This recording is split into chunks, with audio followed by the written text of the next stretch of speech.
হ্যাঁ বেশি লাগবে। ও আচ্ছা, অসময় চাষ করতে গেলে সারের পরিমাণ সারের অংশটা বেশি লাগবে। বেশি। 82 ঝাড় করতে 5,000 টাকা খরচ হয়েছে। আচ্ছা, বিক্রি কেমন আশা করতেছেন?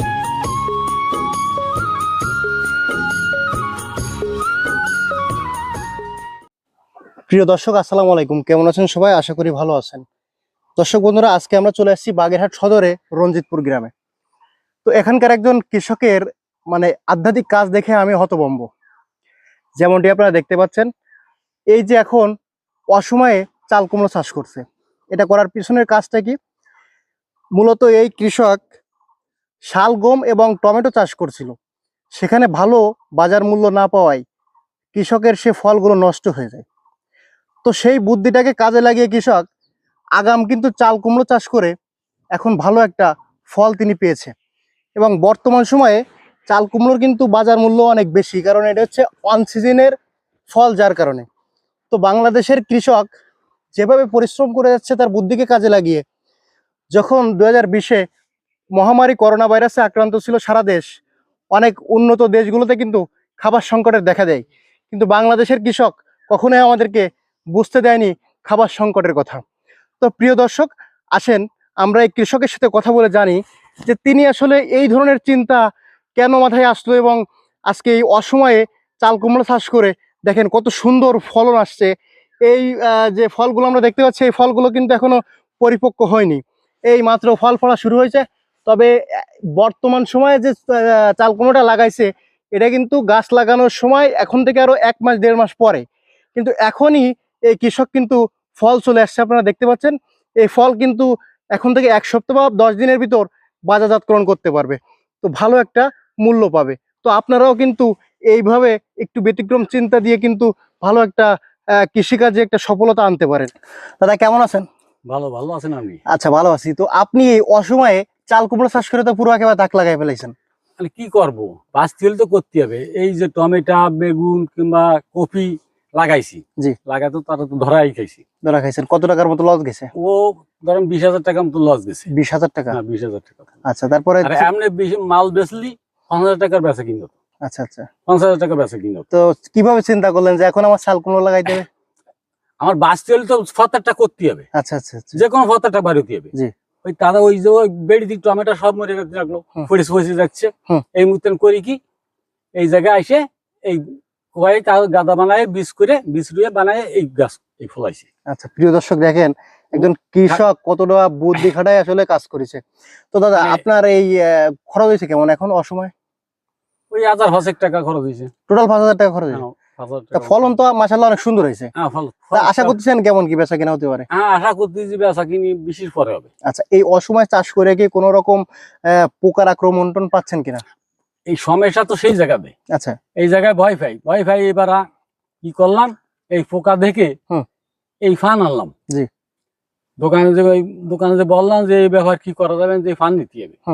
এই ফান আনলাম, ও ট্যাবলেট দিল, দিলি আরে যে এইভাবে যে ফাতালাম, পোকের গাদি দেন ফোকাইছে। দেখতে একটা ফোকও মারে না। কারণ কি, গেলাম দোকানে গেলি যে ও মারে এমনি মারতে হবে। ওই শুনে দেন আমার নাতি নিয়ে মনে 2,000 পরে মারিছি। পোকা মারিছেন? হ্যাঁ, আচ্ছা, এই নেট দিয়ে মারে সেনা দিয়ে বুদ্ধি করে তো ফরা যাবে না। আচ্ছা, এখন কি করা যাবে? আর ফিরে গেলাম যারে যে গেলি কোথায়, তাহলে কোন কাজে মারা যাবে, ওইভাবে মারা ছাড়া কোনো পথ পাবে না। না, আমি পথ বেরি। আচ্ছা, হয় শ্যাম্পু নাহলে উইল পাউডার স্প্রে করেছেন? না, এই উইল পাউডার এই কোটোর ভিতর দিছি। আচ্ছা, গুলো এই দিছি, আমরা এখন পোকা দিয়ে ডাক্তারিটা মরতেছে। ও আচ্ছা আচ্ছা, ভালো এটা সিস্টেম। জারকা দেন। আচ্ছা, সারটা আর কেমন লাগতেছে এই অসময় চাষ করার জন্য? ও সার লাগবে না, এই তো কয়েকদিন আগে তো টিএবিতে ফসফেটতে মানে সারের পরিমাণটা একটু বেশি লাগতেছে? হ্যাঁ, বেশি লাগবে। ও আচ্ছা, অসময় চাষ করতে গেলে সারের পরিমাণ, সারের অংশটা বেশি লাগবে, কিন্তু ওইটা আপনার ওই যখন ভালো একটা মূল্য পাবেন তখন কিন্তু ওই টাকাটা উঠে আসবে। হ্যাঁ, ওই টাকাটা উঠে আসবে। আচ্ছা আচ্ছা, যদি উপরাল্লাহ দেই টাকা তো উঠতেই হবে। আচ্ছা, তো বর্তমান তো চাল কুমড়োর কেমন কি বাজার জানেন? এখন এবার নিই আনা বছর তো বেশি 60 টাকা 70 টাকা পিস।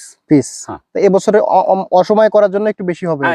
এর সময় ওই রকম 60 টাকা 70 টাকা 50 টাকা। সাধারণত চাল কুমড়া লাগানোর 50 টাকা 40 টাকা সাধারণ থাকবে। সাধারণত চাল কুমড়া লাগানোর সময় তো মনে হয় এখন থেকে আরো 1 মাস পরে, 1 মাস 1.5 মাস পরে। 1.5 মাস পরে, কিন্তু আপনি তার আগেই লাগাই। হ্যাঁ, আগে লাগে তো- প্রতি বছর লাগে। তো আপনি প্রতি আগাম বছর। আগাম চাষ করাতে কি কোনো রকম অসুবিধা দেখতেছেন কিনা? না আমি ভালো দেখতেছি। ভালো হচ্ছে হ্যাঁ না? ভালো দেখতেছি। শুধুমাত্র এই পোকার আক্রমণটা ছিল, সেটা শুধু- নিজের বুদ্ধিতেই হ্যাঁ, করেছেন। পোকার আক্রমণ বেশি ছিল এই জন্য এই করতেছি। নিজের বুদ্ধিতে করেছেন। ওষুধ খরচ কম হচ্ছে, ওষুধের খরচ কম হচ্ছে তা না? নাহলে ওই যে ঘরে ওষুধ আছে দিইনি এখনো। আচ্ছা আচ্ছা আচ্ছা। তো ভাবতেছি যে সামনের দিন একটু দিয়ে দেবানি, এই জন্য এই একটু বড়িছিল হুম হুম। এই ডুপ্লিকেট। তো বেশ সুন্দর সুন্দর ফলন হয়েছে। আর এগুলো আপনার মানে রুগা মরা এরকম তো দেখলাম না, সব একদম সমান। একরকম সমান। অনেকগুলো হয় যে এক সাইড মরা থাকে, এরকম তো হয়নি। না এই খাদ্যের ভিতরে 3টে মাল লইছে। তা আপনার এখানে কতগুলো গাছ লাগাইছেন? গাছ তো মানে 82 ঝাড়। 82 ঝাড়। 82 ঝাড়। আচ্ছা আচ্ছা। জমি আছে কতটুকু এখানে? জানে জমি কত থাকবে, কাটা পাচ্ছে। আচ্ছা, এই যে আপনার এই যে 82 ঝাড় করতে 5,000 টাকা খরচ হয়েছে। আচ্ছা, বিক্রি কেমন আশা করতেছেন? আশা করছে তো যদি কোনো আগামী না আসে 20-এর পরে যাবে। 20-এর পরে বেচা কিনা হবে। বেচা কিনা হবে। আচ্ছা। তো প্রিয় দর্শক দেখেন, দাদা কিন্তু একটা বুদ্ধি খাটায় কিন্তু এই অসময়ে চাল কুমড়ো চাষ করে সে ভালো একটা বাম্পার ফলন আশা করতেছে। তো আপনারাও যদি এরকম একটা ফসলে লস হয়েছে বলে যে থেমে থাকবেন, তাহলে কিন্তু আসলে কৃষিকাজ চলবে না। এরকম একটু ব্রেন খাটায় যদি অন্য মানে আনসিজনের যে ফসলটা সেটা যদি চাষ করেন, তাহলে কিন্তু ভালো টাকা এখানে মুনাফা অর্জন করা সম্ভব। তো কৃষকদের সবসময় পরিশ্রম করতে হবে এবং ব্রেনটাকেও কাজে লাগাতে হবে। ব্যতিক্রমী কোনো চিন্তাধারাটা মাথায় আসতে হবে, তাহলে কিন্তু আপনারা কৃষিকাজে অনেক ভালো একটা করতে পারবেন। আমি যে ব্যবহার করি, আমি এক একজনের বুদ্ধি এক এক রকমের। আমার মাথায় যা আসে আমি যা করে খাই, আমি করি এই গাদা বানাইয়ে ফসফেট, পটাশ এসব দিয়ে আমি গাদা বানাই। গাদা বানাইয়ে সপ্তাহে পরে যে বিচরি। আচ্ছা। বিচরি আর পর তারপরে তুই গাছ ফোটে, গাছ ফোটার পরে হালকা মাত্র ইউরিয়া দিয়ে গাছ তাজা উঠে গাছ আড়া ছাড়ে দিলি, তারপরে আমি ওই দস্তা মস্তা এইসব দিয়ে গাছের গোড়ায় মাটি দিয়ে দিই। আচ্ছা আচ্ছা। এই যে দস্তা ভিটামিন ইউরিয়া দিয়ে মাটি দিয়ে দিই, তারপরে আছে আপনার পানি প্রয়োগ করতে হবে। তারপরে শুধু পানি দিতে হবে। পানি আর যখন যে ওষুধের দরকার হয় ওষুধ দিতেই হবে, পোকা টোকা আক্রমণ করলে সেগুলো। তো এর বাইরে কোনো কিছু? এর বাইরে আমি কিছু যাই না। প্রিয় দর্শক জানতে পারেন, আমরা কিন্তু আপনাদেরকে জানালাম যে অসময়ে কিভাবে আসলে চাল কুমড়ো চাষ করতে হয়। বন্ধুরা, আমরা এখানে শেষ করব। সবাই ভালো থাকবেন, সুস্থ থাকবেন। আল্লাহ হাফেজ।